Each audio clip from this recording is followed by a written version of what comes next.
And welcome to meeting number 37 of the House of Commons Standing Committee on Government Operations and Estimates. The committee is meeting today from 4:31 to 5:31 today to hear witnesses as part of its study of the government's response to COVID-19 pandemic.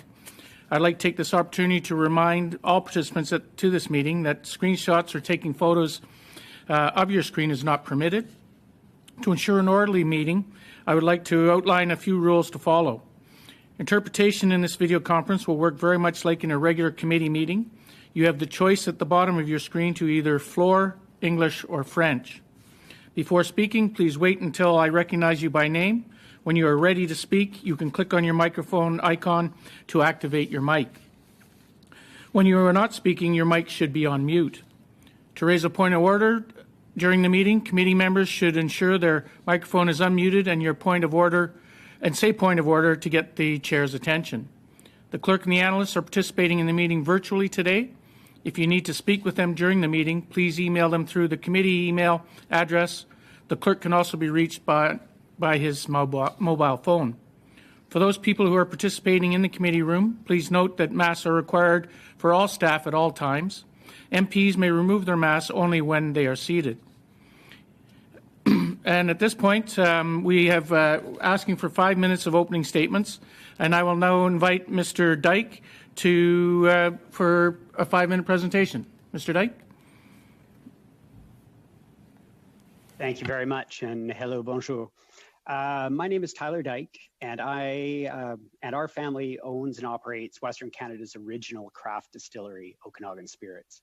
I'm also the president of the Craft Distillers Guild of BC and the spokesperson for now more than 250 craft distillers right across this great nation. At the heart of our collective lack of preparedness for this pandemic is the overarching issue that... Monsieur le Président. I'm sorry, Mr. Dyke. Yes. Je n'ai pas de traduction. I do not have interpretation. Nola, you're not able to get interpretation, is that correct? Maintenant, je l'entends. Now I can hear it. Now I can hear it, but I didn't hear it earlier with Mr. Dyke. Okay, I can start again. Should I start from the beginning? Yes, Excellent, je l'ai maintenant. Yes, it's working now. All right, so my name is Tyler Dyke, and our family owns and operates Western Canada's original craft distillery, Okanagan Spirits. I'm also the president of the Craft Distillers Guild of BC and the spokesperson for now more than 250 craft distillers right across Canada. At the heart of our collective lack of preparedness for this pandemic is the overarching issue that for too long, Canada has abandoned policies that champion value-added, made-in-Canada production chains. This unfortunately has allowed for an almost total lack of self-sufficiency when catastrophic challenges appear. We've become a nation of purchasing in the cheapest finished products from afar and have lost most, if not all, capacity to look after ourselves and provide for ourselves when no one else can or will. This weakness became brilliantly exposed during COVID-19, especially in regards to an almost total lack of being able to look after our own PPE needs right here at home in Canada. The situation of ill preparedness could have and should have been avoided, or at least severely reduced, if the sitting and past governments had heeded the calls from Canada's domestic distilling sector to mirror the policies of our greatest trading partners. Policies that celebrate and reward start to finish domestic industry, calls that we had been making for over a decade. My hope is that in speaking to you, I can illuminate how important it is for government to meet with our sector so that we can work together to make these changes to allow for authentic Canadian distilling sector to thrive. Not only to avoid being caught in a position of not being able to look after ourselves again, but also so we can collectively reap the massive economic rewards that spin out of supporting made in Canada. But first, I'd like to highlight how a lack of a robust domestic industry led to this situation. I want to set the stage and take you back to the early days of the pandemic. They were scary times, and almost immediately it became apparent that the internationally produced sanitizer that we'd grown accustomed to depending on was not to be available in Canada. By this time, dozens of Canadian distilleries, including my own, had already retooled and converted their distilleries over in an effort to try to fill the void of sanitizer domestically. We did this because we make high-test drinking alcohol. The base for sanitizers is alcohol. If we didn't step in, there literally was no one else. Most of us at that time did this entirely with our own funds, without any help or assistance from local government. And many of us were donating our sanitizer just to keep our frontline medical heroes safe so that they would be there in times of need. Initially, we worked with provincial and federal government bodies to highlight and remove the areas of red tape, therefore allowing us to legally produce, and in many cases, continue to produce the sanitizer to fill the growing demand. While we were doing this, we continually told these government officials and their staff that our distillers could not continue to do this all on their own. They couldn't pay for this all out of their own pockets, but that there was a made in Canada solution that would allow for us to continue. All we would need is for the governments, both provincially and federally, to cover the base production cost of the raw materials. No profits, just the base production costs of the hand sanitizer produced and donated in Canada to our Canadian frontline heroes. This would not only allow us to serve a major portion of the domestic demand of sanitizer, but it would also keep Canadian producers working instead of paying them to be at home on CERB. The response from the federal side, crickets. And when there was a reply, that reply was apply online through our national procurement site for obtaining PPE contracts. When I reiterated that we are not looking for a fat paycheck or a contract, but merely an opportunity that would keep Canadians working, as well as provide much needed sanitizer, again, directed to tell our members to apply online. Many of the distillers did, but others, frustrated by the process, just stopped producing. Unfortunately, to my knowledge, almost none of our members have yet to receive any help in covering the expenses associated with their altruistic efforts or have received government contracts. And even more shockingly, as we only later found out through a CBC investigative series, that when contracts were awarded, they were awarded to companies for that hand sanitizer, both provincially and federally. It was paid to foreign companies with little to no domestic presence or to massive corporations that were basically purchasing in non-domestically produced alcohol or the basis for sanitizer. This meant little to no value-added domestic production and hundreds of millions of taxpayer dollars going for profit production to those dollars, and most of those dollars leaving the country. My goal is not to talk today about hurt feelings and missed opportunities, but more importantly is to call on this government to change course when it comes to supporting and championing domestic industry.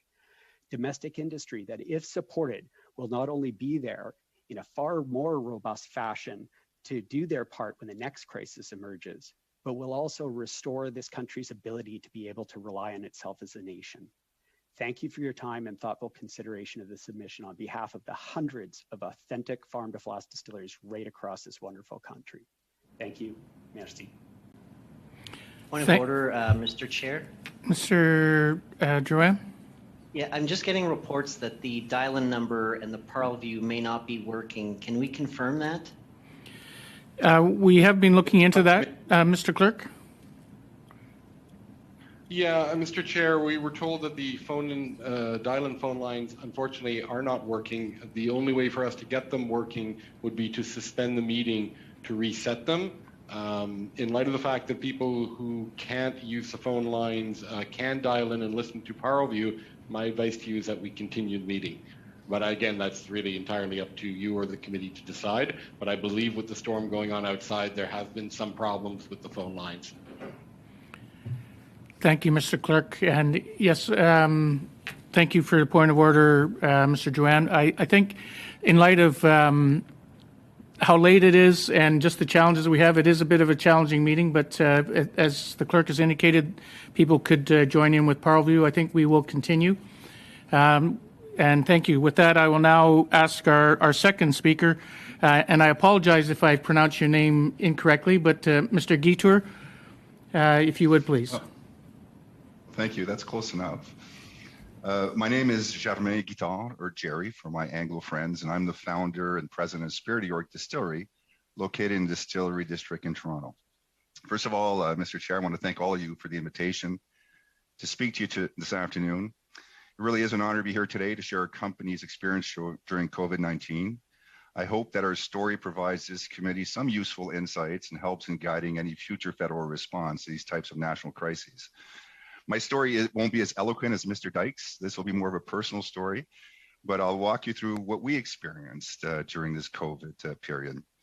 So when the pandemic hit the shore, Spirit of York was one of the first commercial enterprises to pivot to help our communities, and arguably the first distillery in the country to start shifting operations to produce hand sanitizer to satisfy this incredible high demand.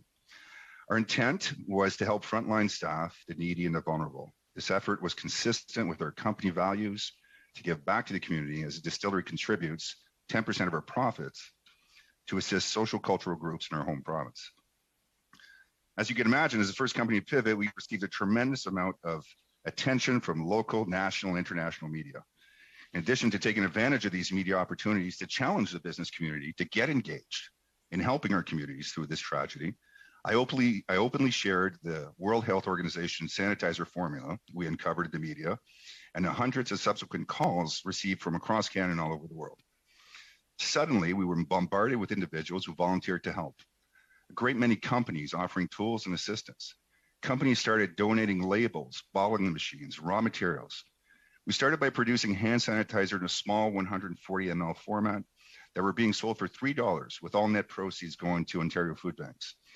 We would distribute these at the front of our distillery, with the product being free for the elderly and for those who cannot afford it. We immediately started distributing sanitizer to local police departments, fire stations, hospitals, community organizations, home for the elderly. We would even courier sanitizer weekly to the federal government's COVID-19 response at the government's operations center. Because of their role as the lead organization for the coordinated federal response, it was important to help them out in any way we could to ensure that they receive support to assist them in maintaining a safe working environment. Over time, we donated tens of thousands of liters of sanitizer. Suddenly, we were getting phone calls from large corporations with critical frontline employees seeking to buy large volumes of hand sanitizer. We were very careful to price our products fairly to ensure that we did not come across as taking advantage of the situation. Again, 10% of the revenue generated from these sales were donated to the food bank. We even took some of the revenue to produce an ad to recognize and thank frontline employees and first responders that garnered almost 1 million views across Canada. All of a sudden, sanitizer became a significant venture for us. Luckily, we kept honing our supply chain to allow us to meet the ever-increasing demand. This initiative allowed us to hire a significant number of recently unemployed hospitality staff who wanted to work rather than collect serve. At its peak, we had 50 incremental staff that were paying wages significantly higher than minimum wage. The venture also generated incremental income, which allowed us to keep donating sanitizer. We rented another facility to satisfy the ever-increasing demand. It had become a virtuous cycle. Sell sanitizer to large corporations, hire unemployed staff, donate sanitizers to first responder and the needy, and generate money for the food bank. To this day, we still continue to supply sanitizer to private corporations. But when it came to supplying the federal government, we quickly realized it was a whole other game. We started getting a number of phone calls from brokers and sub-brokers, individuals who wanted to buy cheap and sell high to the government. They would tell us that they had connections with the federal government, thereby the ability to bypass the procurement system, and were looking to source very large quantities of hand sanitizer. We would supply pricing, and then we would never hear from them again. This probably happened at least a dozen times, and I'm being conservative. It was very difficult to know who was and who wasn't legitimate. We entered our information, a Canadian company with the ability to supply hand sanitizer, in the federal government's purchasing portal. We tried reaching out several times, and the guidance was always to ensure that we were identified as a supplier in the portal, which we were. We kept monitoring and waiting for a call to tender, which never came. No one ever contacted us from the federal government to see if it was possible to supply, yet the calls from these brokers kept coming in. We would then see bottle sanitizers being distributed that were clearly imported from overseas with local labels, and we're told of huge bulk purchases, contracts being fulfilled with product originating mostly from Asia. In retrospect, it was disappointing that the federal government didn't see the benefit of purchasing locally to satisfy their needs. I'm not sure that those mandated with purchasing decisions were aware that they were either being supplied by importers of overseas manufactured product or foreign bulk sanitizer. I believe that somebody or some buddies made tremendous amounts of money acting as an agent for foreign manufactured product. I believe that somehow someone failed to understand that many Canadian companies had pivoted to satisfy the sanitizer demand. Someone missed that these Canadian-based companies would buy raw materials from Canadian farmers, transform the product into sanitizer using Canadian manufacturing sites, buy packaging, label, bottles, other raw materials from local suppliers, employ local employees, oftentimes the recently unemployed looking to work, support local distributors and transporters. Canadian sanitizer produced by Canadian companies. I'm not suggesting that there was some form of questionable conduct. I know that it was a challenging time for everyone to secure supply, and people and organizations were scrambling. However, I'm not sure it takes a PhD in economics to understand the benefit of the economic multiplier effect and having truly supported a burgeoning Canadian industry. Also, there may have been a failure to realize that positive social impact of companies like mine and like Mr. Dykes that were donating sanitizer to frontline employees and to the needy in their local communities. I believe that not only did the federal government overpay for their sanitizer needs, but they also missed a great opportunity to reinvest in local economies and create economic multiples, reducing the financial burden on our government and taxpayers, creating employment, and allowing these companies to continue to selflessly contribute to their communities. As I mentioned, I suspect a few companies made a lot of money due to our failure to understand what was possible in this crisis situation. It would be an interesting case study to understand the costs, both real and the opportunity costs, of the federal government's decision to supply from overseas. In closing, I think it's important to recognize that Health Canada was a significant positive contributor during this crisis. They legitimized us quickly by providing product and site licenses, provided guidance on packaging when required, moved quickly to remove companies who were using ingredients that were potentially dangerous. Although there's much to learn about the government's procurement process, I believe that Health Canada should be recognized for how they possibly handled the sanitizer supply issue. Thank you. Thank you, Mr. Guiton. We will now start with questions, and we'll go with for 6 minutes with Mr. McCauley. Great. Thanks, Mr. Chair. Mr. Dykes, Mr. Guitar, thanks very much for joining us today, and thanks for your story.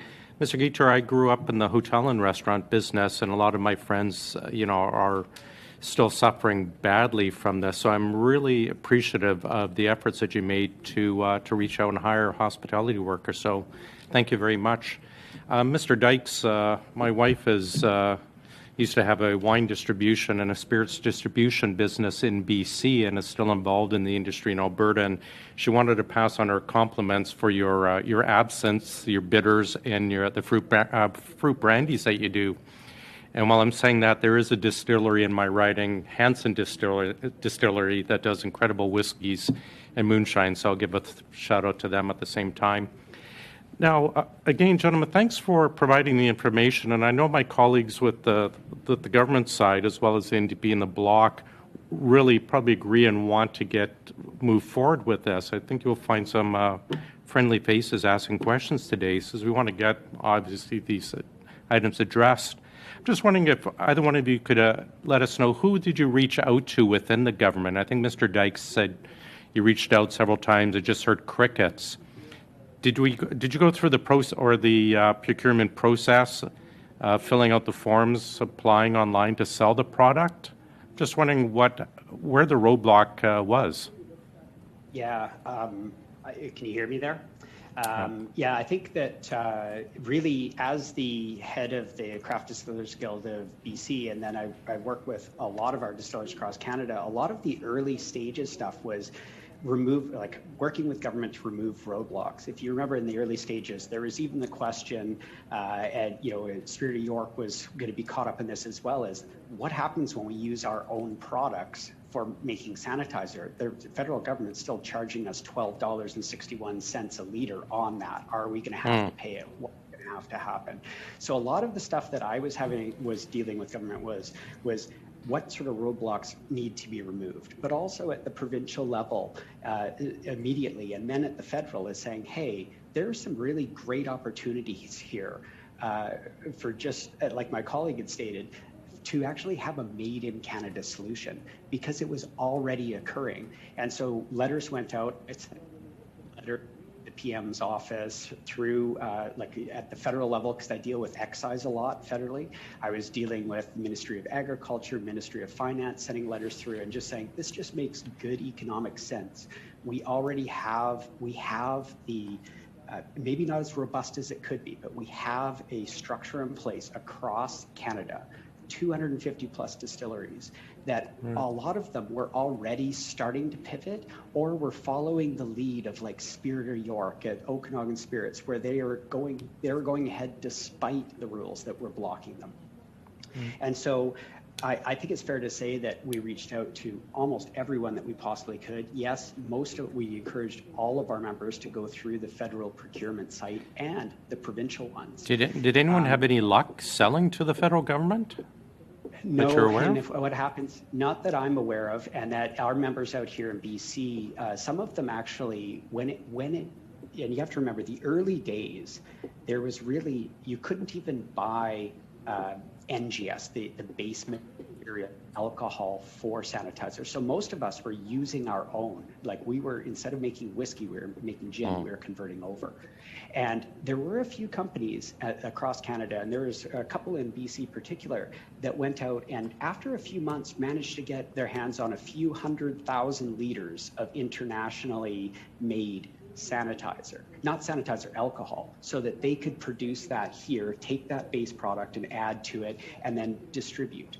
Now they did that because they heard two things. They heard the Prime Minister of Canada and they heard the provincial government leaders say, thank you very much, Canadian producers. You have pivoted, you've done the right thing, just like they were championing all the others. Let me interrupt you there. How much would it have cost just for, say, your distillery to convert to produce this? Yeah. So we donated. So we were maybe a little bit different than some early on. A lot of people were making and donating.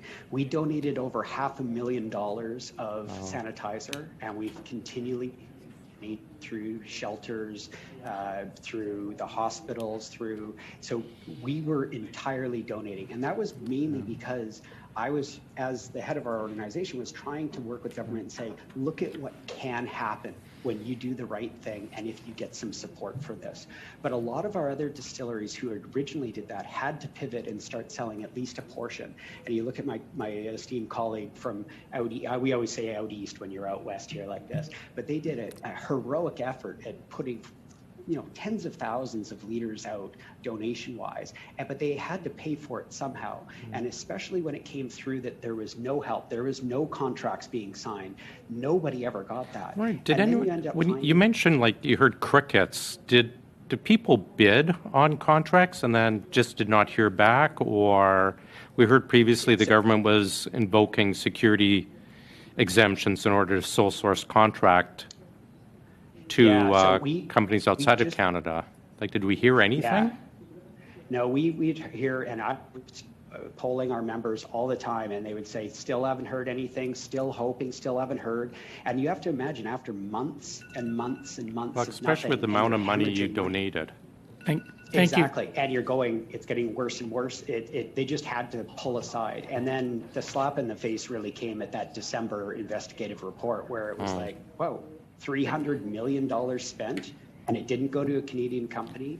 Thank you, the Mr. ones Dyke. that jumped in, Sorry for interrupting. Thanks. And Mr. Guitar, if you feel that you want to add something more, you can. If you would provide that in writing it to the clerk, that would be greatly appreciated. We'll now go to Mr. McKinnon for 6 minutes. Well, thank you very much, Mr. Guitar, Mr. Dyke. I hope I've pronounced that well. Thank you for coming to the committee today, and your testimony and your words today certainly help us recall what was an incredibly difficult situation where all over the world, as I think you've alluded to. The commodities, the inputs required to produce all sorts of PPE and materials like hand sanitizer were in short supply, and happily that situation seems to have corrected itself, and let's hope that that is permanent. Can we go right to solutions here? I heard you, Mr. Dyke, speak about an offer, can I call it an offer, that was made for the government to somehow pay for inputs. Your companies would produce product at no profit, and then we'll just maybe expand on that. Yeah, and it really, a lot of us, you got to remember at that time, everything was pretty much shuttered. People weren't coming in and buying high-end premium products, and that's what made in Canada products are. You're not mass producing this stuff. And so the proposition was, hey, there are many of us that are already doing this. They're using their own base materials from the Canadian grains and fruit to produce alcohol, then basically destroying that alcohol and turning it into sanitizer. And we were saying, just cover the cost of us to get that base material and to keep our staff working. And that actually is a make work thing, would be sensible, because we were having to lay off all of our staff otherwise. Now, lots of us that really were champions of that continued to go forward with our own funds because it was the right thing to do and we wanted to protect our communities. But that offer was definitely out there, and that was out there at the federal and provincial levels. And I get it. You know, it's complicated when you're running a big business. It's hard to run a sort of, hey, we'll have your back. But my dad likened it to, there's forest fires coming at your doorstep out here in BC. The guys with the skidders and the operators, they are right out there plowing those division roads, but they almost always get reimbursed for that. The government says, hey, we've got your back. You guys do the right thing, and we're going to go through. They don't stop and wait for it. And what happened here is the companies that stopped and waited for the paycheck got rewarded, and the ones that got in early got overlooked. Well, look, that's what makes this country great. Speaking, of course, of the comment about the skidder operators and companies like your own and Mr. Guitars who stepped up and supplied this material, and you're certainly to be commended for that. The federal government, as you're both undoubtedly aware, is not in the end a major consumer of hand sanitizer.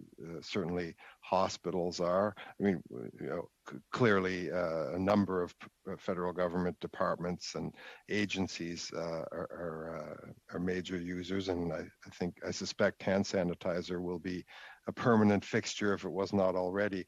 But did you approach those other major consumers of hand sanitizer? And I'm thinking of health authorities, provincial governments, municipal governments, private businesses, retail chains, and others who presumably had demands for hand sanitizer that in aggregate would far exceed that of the federal government. Yeah, many of our members did. A lot of us were supplying hospitals already in the COVID wards. Like for us, we supplied the whole center of the province with the hospitals, the ambulance, the fire, the frontline workers. Every single doctor's office throughout the Thompson Okanagan was supplied free of charge with hand sanitizer. And we even did the border services agencies. So we had calls from everywhere. Everyone was asking, and that would have been the same in every province across. We just shipped as much as we possibly could. And for a fee for contract thing, yes, you could do that. And some companies did, and early on, they did fairly well. But then when these massive contracts came in and the market got flooded with this cheap overseas sanitizer, the stuff that was produced here was at a dollar cost that was worth more than this cheap stuff that was coming in. But at the same time, it hadn't generated any jobs here. It had people were on serve. So the government was in effect double spending. You were buying sanitizer from overseas, and all these other producers who are here, you were paying CERB to people to stay at home, so we couldn't even operate.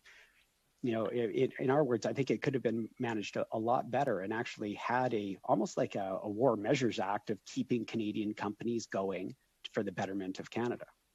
Yes, we received countless expressions of interest, much like yours. I think some 26,000, and that number is probably way out of date. And that certainly demonstrates a great public spiritedness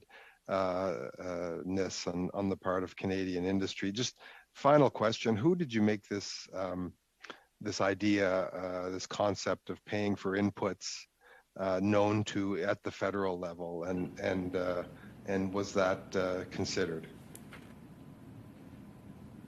I think you're on mute, sir. I'd have to go back and check in my notes, but I believe it went through. Usually we would go through at the federal level because a lot of what we deal with is excise, and that's what I was alluding to in the other competitiveness model.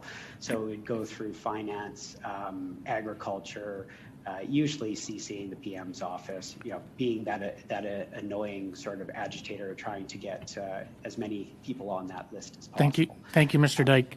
Thank you. And if you do come up with a name that you can provide to the committee, that'd be greatly appreciated. And also for you, Mr. Guitor, if you can as well.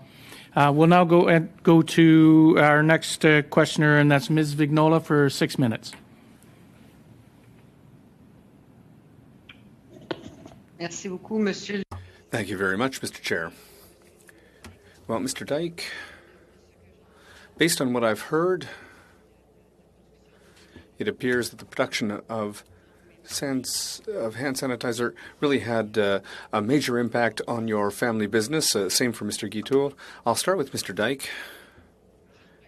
Just to make sure that I've really understood, you started making hand sanitizer at your cost.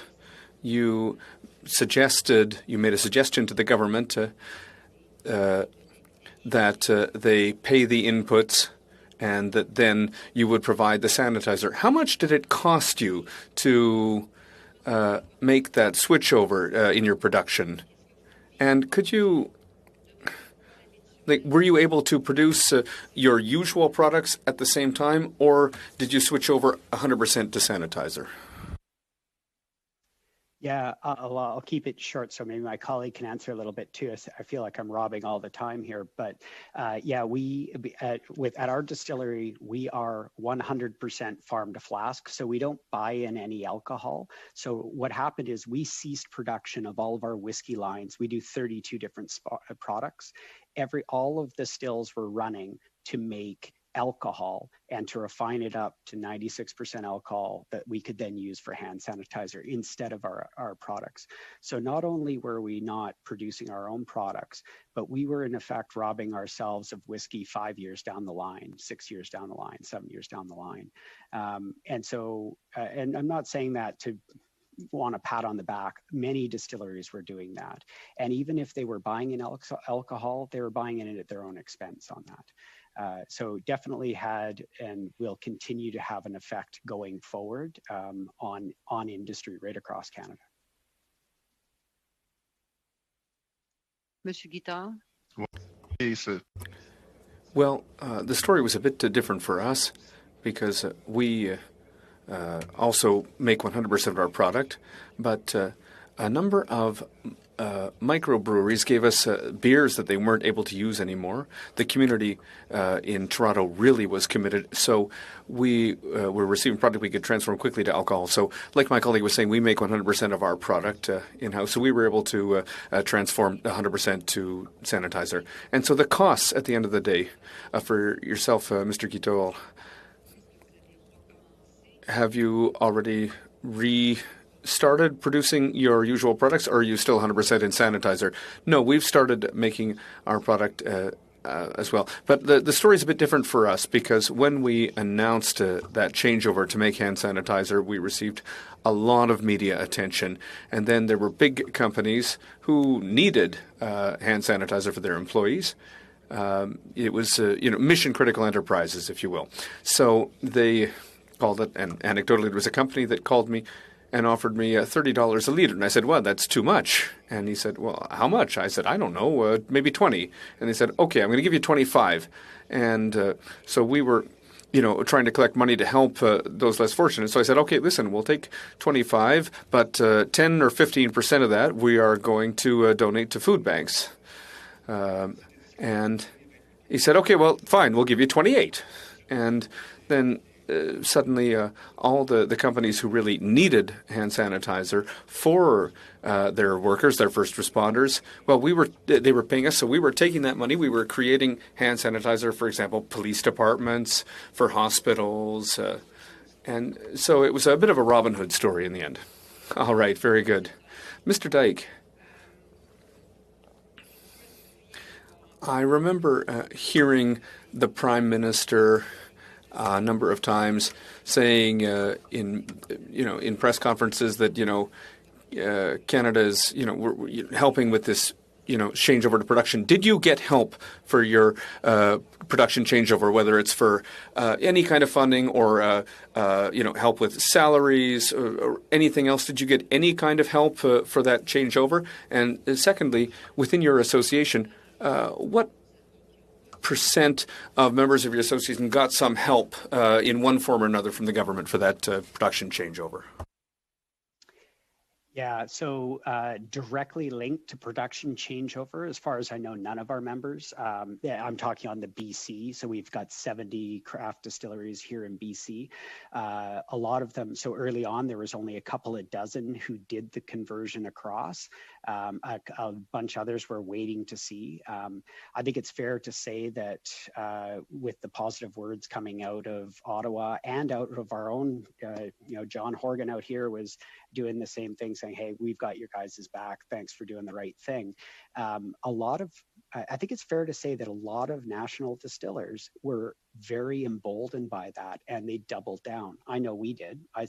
My dad just said, well, they're going to do the right thing. Why wouldn't they? And maybe we were naive. And actually, I work with lots of people at the national and provincial levels, and I always heard the same things saying is, well, you guys could have just waited, and your members could have waited for more demand and more desperation, and then sign the checks. But that's not what we are all about. And remember, those were very scary times.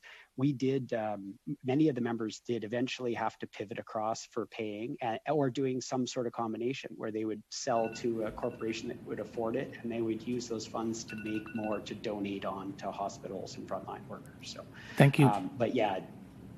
Thank you, Mr. Dyke. We'll now go to Mr. Green for 6 minutes. Thank you, Mr. Chair, and I want to, just thank the witnesses who are here before us. I'm the member representing Hamilton Centre, but I certainly know from the West Coast perspective, both Gord Johns and Rachel Blaney have been up in the House talking about the great work coming out of the West Coast, and certainly we have distillers in Ontario. In fact, I'll even begin by stating that at the outset, when we were at some of our darkest points during COVID, our government, in fact, all governments, and I believe Canadian society, looked to these good news stories, these stories of goodwill, this all hands on deck, this Team Canada approach. And while I'm not government, I just want to begin my comments by saying thank you for not being cynical.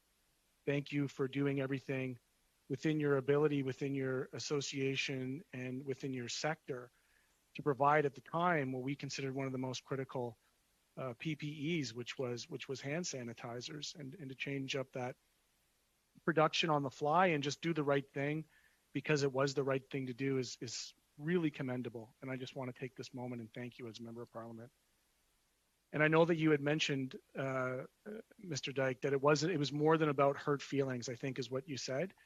But I do want to get into some deeper understanding about if your association, or perhaps Mr. Guiton can also comment from Ontario, has done any preliminary estimates on what it would take to be made whole.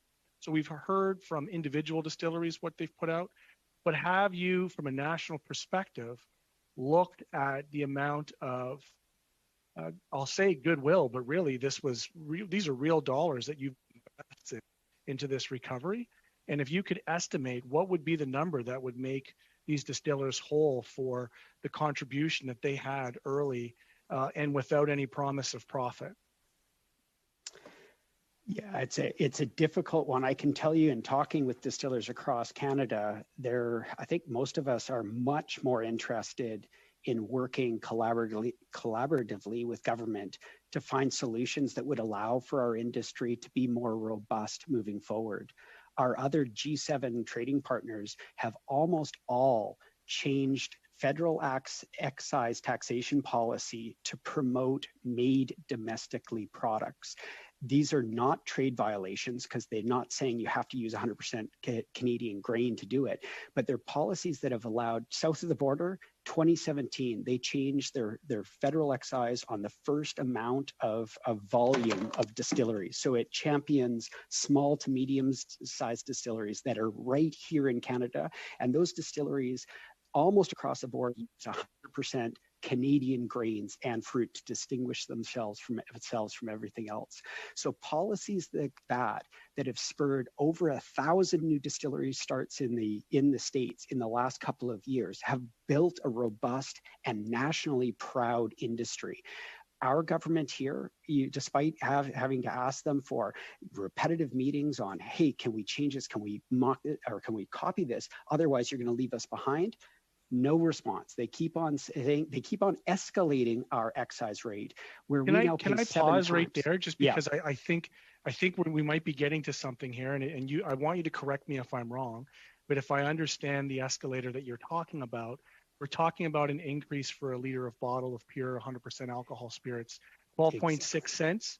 12.7 now. It goes up every year, and so really, for a 750 mil, we're talking about 4 cents essentially. No, 750 mil, the federal rate, you'd pay about $3.60, $3.70 just in excise. But then, my apology, it was for the 40% whiskey specifically. But just so that I'm clear, because what I'm trying to do in this very short time that we have is find things that we can control. So if you're saying there isn't a number that we can make you guys whole with, at least to know what it was, then maybe we could look at this excise tax on distilleries and do something at tax time here. I think that is the way forward, because otherwise it's like a patchwork quilt of let's give these guys 100,000, let's do this. And really, for the longevity of our industry, to allow us to have the same taxation advantages that our partners that we compete against do south of the border makes sense, and it creates jobs, and they almost all utilize 100% Canadian grain. So it's a massive boon for us. You're going to give up $1 in tax, and you're going to gain back $7 in domestic economic development. It's a no-brainer from that, and that for us long-term allows all of our distilleries to grow to a point where we can, next time that this happens, step in a much more robust fashion, but also much more competitive at exporting Canada to the world. I got a minute, and I want to make sure we're clear on this while I have my rounds, because they reduce in time. So Mr. Dyke, so not only is it about ending the escalator on it, but like not just that, but rolling it back so that it's more competitive.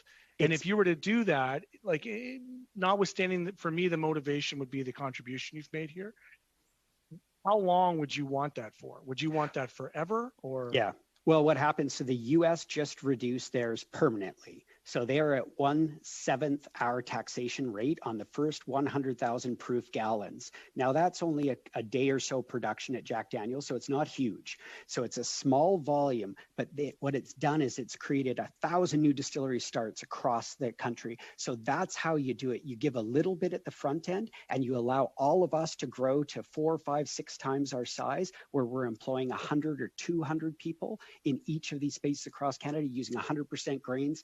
That's how you create a great Canada First economic model, and that's how you reward Canadians for doing the right thing in this pandemic situation, and we'll be there to do it again. Thank you. I'm very glad we can get to the heart of the matter, and thank you, Mr. Chair, for that. Thank you. We'll now go to our second round of questions, and we'll start with Mr. Paul Hughes for 5 minutes. Thank you, Chair, and I'd like to say hello to both our witnesses. Mr. Guiteau, I'd like to know, at the end of the day, as a producer, as a distiller, do you feel like you've been cheated, if you will, by the government with its message of a rapid reaction for the industry, which ended up not doing anything for anyone? Well, I have to say it was surprising because we did everything that we could to convert our production and, maybe I'm not in the same situation as my colleague. We've sold a lot of sanitizer, but it was surprising that we weren't able to get access to the federal government. And really, that's what surprised me. And particularly what was disappointing is that when I learned of the volume that they purchased, for foreign sources, that was...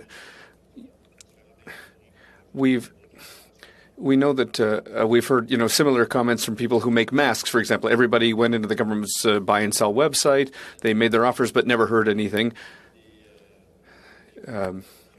However, there were other companies that, got contracts just like that. Do you get the impression that there was like a regular lane and a fast lane? Well, yes, absolutely. I was calling every day and, I would hear from people, listen, every day, 2 or 3 times a day, we tried to get in touch with people. And, we were on the site. We had applied, but we, listen, I'll say very honestly, I asked my MP, and I was put in touch with some people to put me on the right track, but nothing came of it. And, well, so, when you have the right contact, things can work, but if you don't have the right contact, it doesn't work. At the beginning, on the other hand, when we asked everyone in Canada, everyone did it, but then it turned out the government was buying from, China or somewhere else in the world, and it's hard to understand why when there were local products available, and that's certainly a big problem. Mr. Dyke, you mentioned on December 11th, you said that it was obscene in an article that we have here. You said that everybody, changed their production over. You kept your staff instead of asking for grants and help. Do you feel that the federal government failed in helping small and medium-sized businesses? Because, we had some businesses that closed on your side. You really put in a war effort, if you will, but then you lost out. Is that accurate? Yes, I do think it, and speaking not just for our own, but on behalf of the other distillers, I think they feel very disheartened. This is not the Canada that they stand for. This is not how, I think we're all brought up to treat people well, to do our best, and that if you do good things, not that you're doing it for a reward, but that there might be some recognition. But when that recognition goes to big multinationals that are just that much more sophisticated and have, I think the sentiment is that most people, if you ask them out here, they'd say, well, they must have had contacts in government. And that's the cynical stance. And I always hate that portion of it, but I don't know how else to explain it. You've got people doing the right thing and asking for really nothing other than to continue to allow them to do the right thing. It's hard to explain. Why? Indeed, it is very hard to understand, as I think one of you said that Irving received some multi-million-dollar contracts, even though they're not even in the industry at all.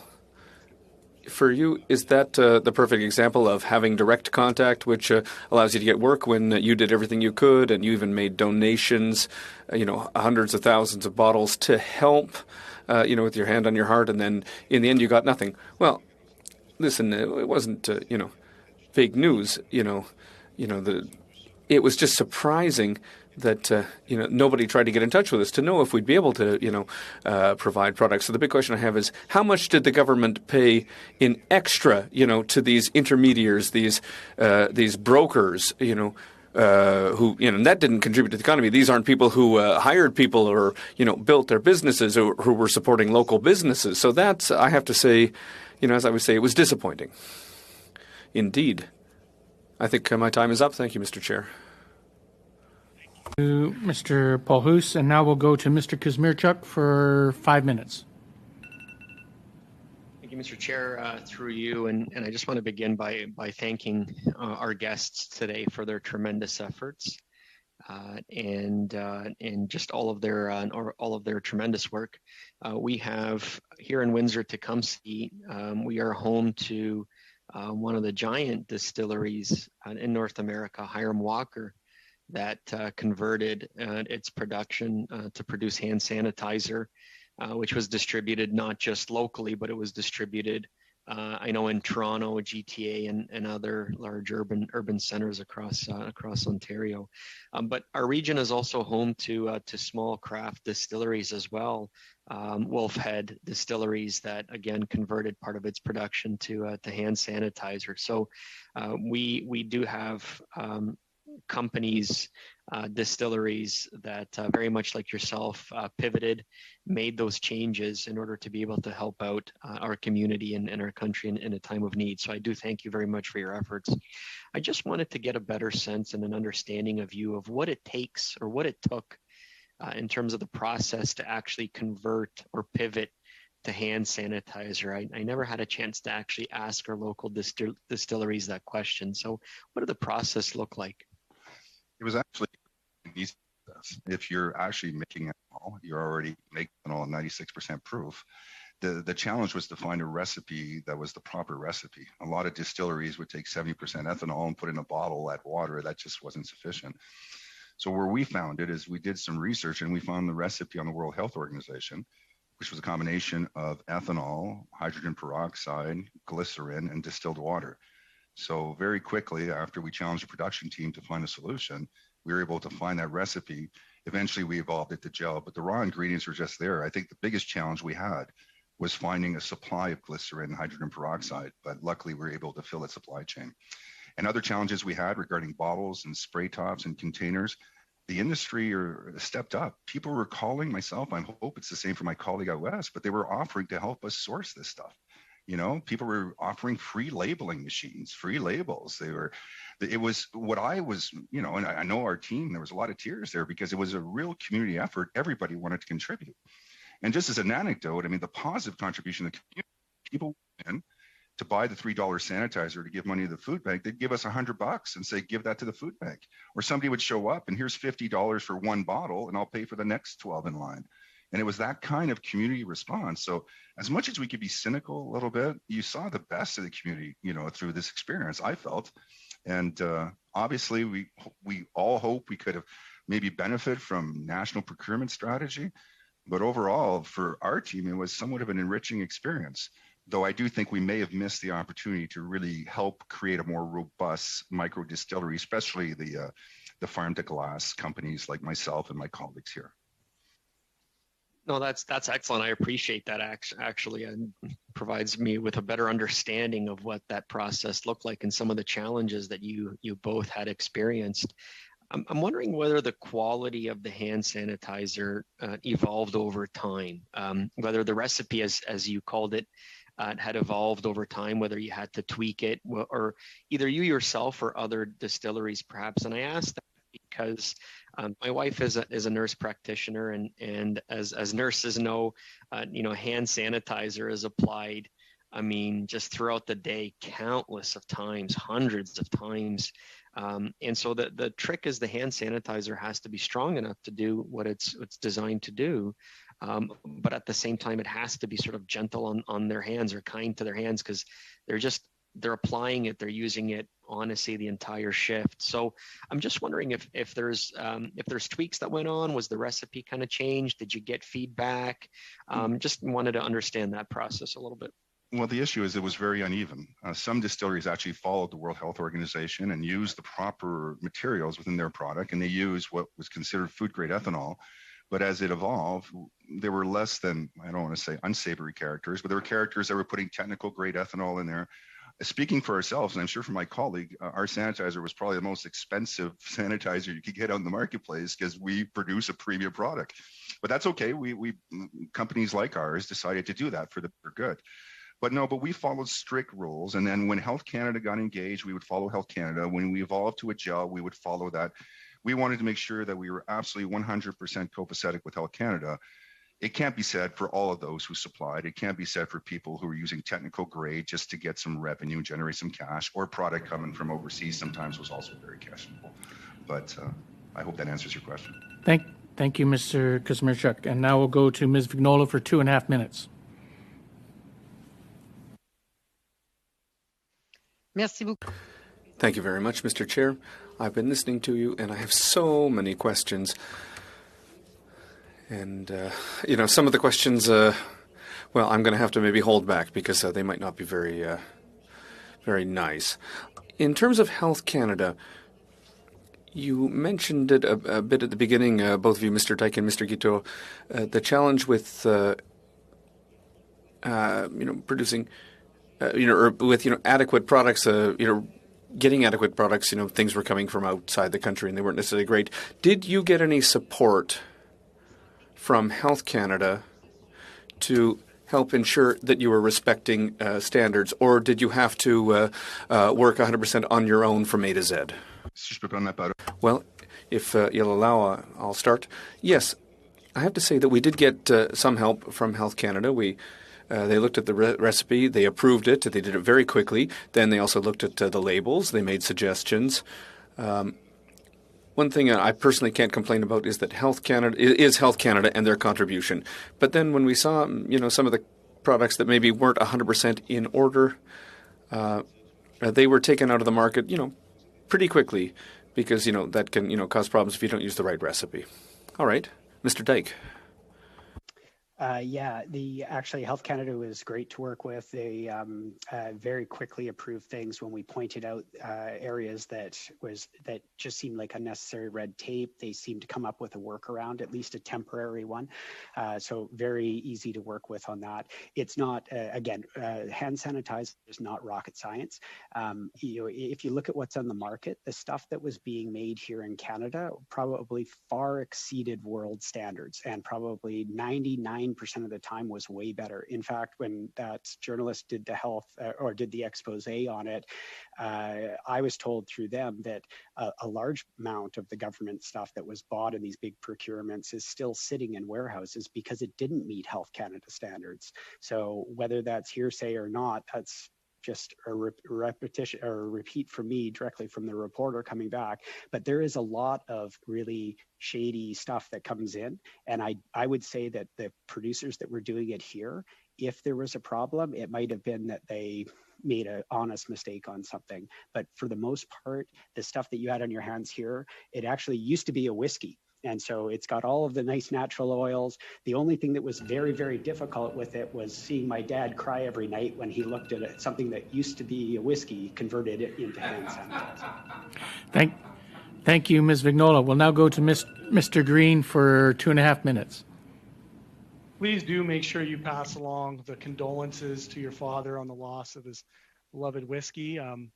Mr. Guiton, you had raised some issues that I have flagged as being very concerning. And while you're here at committee, I think it's important that with candor, whatever you're comfortable on expanding, I think it'd be important for us to get an understanding of the nature of some of these probing calls in which people talked about having connections, calls in which may have been characterized as questionable conduct. Would you please take this round and just expand on that experience? It was when we started this in February, I think 2020, and it was almost daily. We would get these calls from people, especially in March when it was at its peak. Individuals would say, I have a contact within procurement. They want 100,000 liters. They want 200,000 liters. I just sold 100,000 liters. Can you supply? And of course, we would say yes. We didn't know who was legit, who was illegitimate. And and there was probably, I would say it would happen almost on a daily occurrence. And even, like I said, I have a brother who worked on the federal COVID-19. I refused to use that to put him at risk because I do understand conflict of interest rules, but I was just shocked. And that's why I would suggest that there may be a worthwhile, I would suggest to you, sir, that in this committee or in public accounts, when a review is done, and I would imagine that in the next session, the next parliament, when we come back, if we're able to, I'm sure parliamentarians will be taking on the work of reviewing retroactively what happened. Can I ask a question? And again, feel free to pass on the question. Did any of these come by way of email? And if at the appropriate time, if you were called back to committee to provide testimony more in depth on these types of exchanges, would that be something that you'd be comfortable doing? Yeah, absolutely. I mean, I have emails and texts that I'd be happy to share. I'm not saying that these people weren't legitimate, but we obviously, are, you know, in a parliamentary committee. I'm not trying to put you in a position. What I think needs to happen is when we look back on this moment, because it's not just this, we've heard this in other areas of procurement, and we want to make sure that the public has confidence in government, that in a global pandemic like this, when it really hits the fan, that we have integrity within our procurement supply chains, and not simply, the people who are well connected inside of political partisan circles or governmental circles. Thank you for your candor. I appreciate that. And I hope that I'm given the opportunity in the future maybe to come back at a committee that you're on where we can get a little bit deeper into the question. Thank you.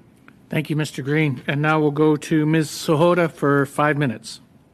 Mr. Chair, just sorry, Mr. Sorry, I was under the understanding that it's 5:31, which you declared the meeting at 4:31. So I was under the impression that we were finished at 5:31. So are we completing the round? Is that the? Yes, we're going to finish the round with Ms. Sahota and then Mr. Johari, and then we will be done. That we've already checked to make sure we can go to the 45-minute point, and then we'll end at that point. So yes, thank you, Mr. Brown. We've been keeping an eye on that part. Ms. Sahota? Thank you, Mr. Chair. I want to thank both of you for being here today and stepping up to the plate in a time of need. You've exemplified true Canadian spirit, and no pun intended, and you should be proud. I believe your testimony here today, and in addition to the CBC article that came out in December, is very important.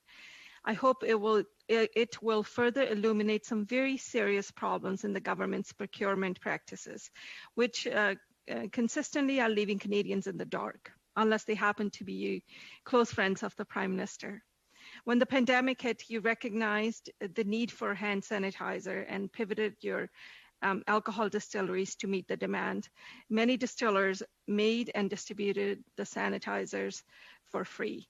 While Canadian distillers were working around the clock, disrupting their businesses and trying to fulfill a need for their fellow Canadians, the government was spending more than $570 million on hand sanitizers outside of the country, and then later signed contracts with large companies here, but ignored bids from these distillers who had already been producing for months. So Mr. Dyke, my question to you is, in the CBC article, you were quoted in saying it really is like a sucker punch in the gut. Can you explain what you meant by that? Yeah, I guess at the heart of it, it just was not what I expected from the officials that we elected into, and I'm not putting blame on any one person. I think sometimes it's just the system itself. The article was also in relation to the fact that we had just found out at the provincial level that although the provincial government had asked me to go ahead and ask all of our distillers to step up and said that they would pay for it, that they decided to not do that as well. So and in turn, they went and bought from outside of BC as well. So it was kind of almost a double sucker punch. But at that time, I think it's just fair to say, like, I don't think there's anyone here that can look at anyone else here and say they would not be disappointed. And as a Canadian, they would expect to see this possibly south of the border in another country, but not here in Canada. And so I think it's a time for us to step up and just look at things and hopefully make a change that can actually make Canada a better place, a more caring place. Otherwise, we're going to lose individuals like all of our colleagues across Canada who are going to become more and more cynical, and it's going to be more divided. And you're going to have people not stepping up and doing the right thing. So I think there's a time where we need to have Canada's back. Okay, thank you, Mr. Dyke. And your company, Okanagan Spirit Craft Distillery, spent over $200,000 donating sanitizers. And you alluded to this before in your testimony and in your statement, saying that, well, it cost the government twice as much. One, in terms of the money that was spent outside of Canada, getting sanitizer, while losing jobs here in Canada. What would this local national contracts would have meant for distillers within the country in terms of jobs, in terms of our economy? I think really, yeah. And when we talk at the time of that was actually a misquote. We were well over 500,000 at that time, behind the 8 ball. But I think it's more than that. It's just that people wanted to do the right thing. Like, it was a time where all of the distillers I talked to across Canada were just so overwhelmingly happy. They're getting supported by the community. Just like my colleague said, we had people donating labels. That was cost on top of all the donation that people were doing. And they just really wanted to keep their staff working and doing the right thing. And our staff, I almost, like, if we had said, we're not going to pay you, I bet you half of our staff would have come in, because we had nurses and doctors lining up crying for the thanks and gratitude at picking up their sanitizer. It was the best of times for that pride in what we do. But yeah, there's no doubt it's a financial hit. And I think we're going to see this for years to come. You know, our whiskey stocks we've got we've got hundreds of barrels of whiskey that will never be born because of this. And so that's going to affect our family distillery and all these other distilleries for really that next 5, 10, 15 years. And that's why I'm hoping we can work with the government to come up with a sane excise strategy that promotes jobs and helps the industry become more robust moving forward. Mr. Guitor, do you have anything to add? No, not really. I think my colleague said it quite eloquently. Well, my next question is for you, Mr. Guitor. You said we couldn't get a contract with the federal government no matter how hard we tried. And I think you explained some of the attempts you made. Can you maybe elaborate on that? And did you receive any communication or explanation from the government as to why you couldn't get a contract? Thank you, Ms. Guitor. And finally, you get a chance to answer a question, and I'm going to cut you off, and I apologize. But if you could maybe answer that one in writing, we'd appreciate that. Thank you. We'll now go to Mr. Johari for 5 minutes. Thank you, Mr. Chair. And at the outset, I want to let you know I'll be splitting my time with MP Durand. Well, let me start by thanking both our witnesses for your commitment to Canada and to Canadians, and making sure that you kept all of us safe. So thank you very much. And quick question, I'm just going to follow on the line of questioning that Mr. Oda started. Mr. Guiton, can you share with me whether you had the opportunity to work with the Office of Small and Medium Enterprise that helps, soft landing a lot of organization with Procurement Canada? I did not. Okay, were you aware of the OSME's office? No, I was not. Okay, probably Mr. Dyke. Mr. Dyke, can you shed some light into that? No, I cannot either on that one. Okay, great. Just as a comment, the OSME is the Office of Small Medium Enterprise, helps a lot of Canadian organization to be able to soft land working with the government of Canada. I can tell you that a number of PPE manufacturer in my riding were connected to the government of Canada through OSME, but that doesn't take away from your experience. And we are here to listen, thank you, and also see how we can move forward. One more question before I pass it on to my colleague. Can you give me a sense of the investment that you made in transferring or retooling your operation, and the cost of the raw material, i.e. the alcohol that you had to use for making the sanitizer? Some rough numbers. Well, if you like, Mr. Dick, I'll go Sure. first. So the probably all cost in, we probably spent over $1 million. Okay. That's both including the retooling as well as the material? Yeah, retooling was where we had to buy some capital equipment in order for us to produce. It was also just the opportunity lost from the spirits business. Okay. And then, of course, buying all the excess materials, bottling, finding suppliers, just basically to retool. Thank you. Mr. Dyke? Yeah, I would say it was very similar in nature. Of course, both of our distilleries on the craft side are probably on the larger side of the craft side, from, if you want to call it that, artisanal side. A lot of our other distillers, they might only be, 4 people in the distillery, and so their retooling costs probably would have been in the, tens of thousands of dollars, and then lost alcohol that normally they could sell for $50 a bottle. They're making into sanitizer to either give away or, maybe someone's going to pay $20 a bottle for it. But so they're at a loss on top of their actual production, and then all of the personnel hours to make it, because you first have to ferment and then distill and then produce the sanitizer. So that could be a month's worth of work to get to that downstream step. Thank you for that, and I yield the rest of my time to my colleague, Mr. Dwyer. Merci, Majid. Thank you very much. Mr. Guiteau, I just have a first question. Well, first of all, congratulations. It's great to see you speaking French in Toronto. I'm speaking as a Franco-Ontarian. In our region, I have... I represent Bose. Bose had a lot of surplus alcohol. The kegs had expired, and we were working with Green Beaver and Dunrobin Distillery, or they were rather, and they were producing about 20,000 liters of hand sanitizer a week.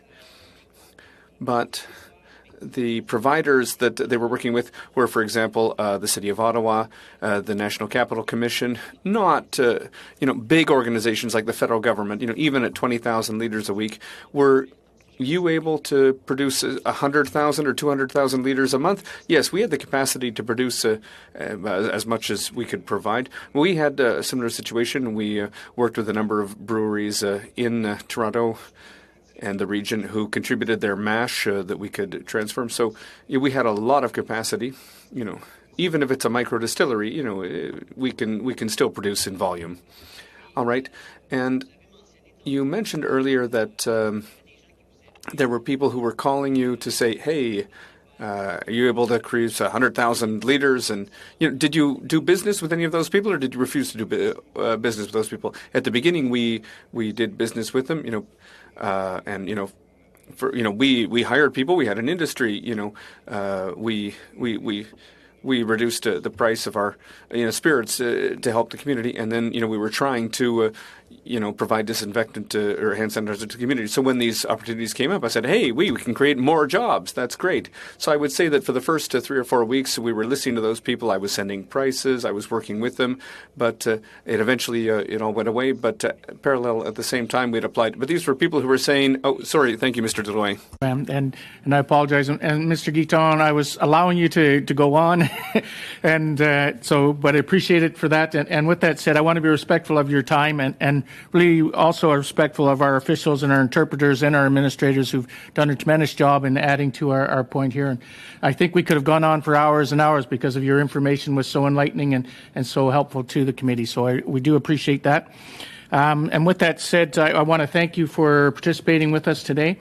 I will just, so that the committee is aware, let you know that committee members that we are asking for Canada Post to invite them to appear for us next week to discuss their financial or their annual report, just so to give you a heads up on that.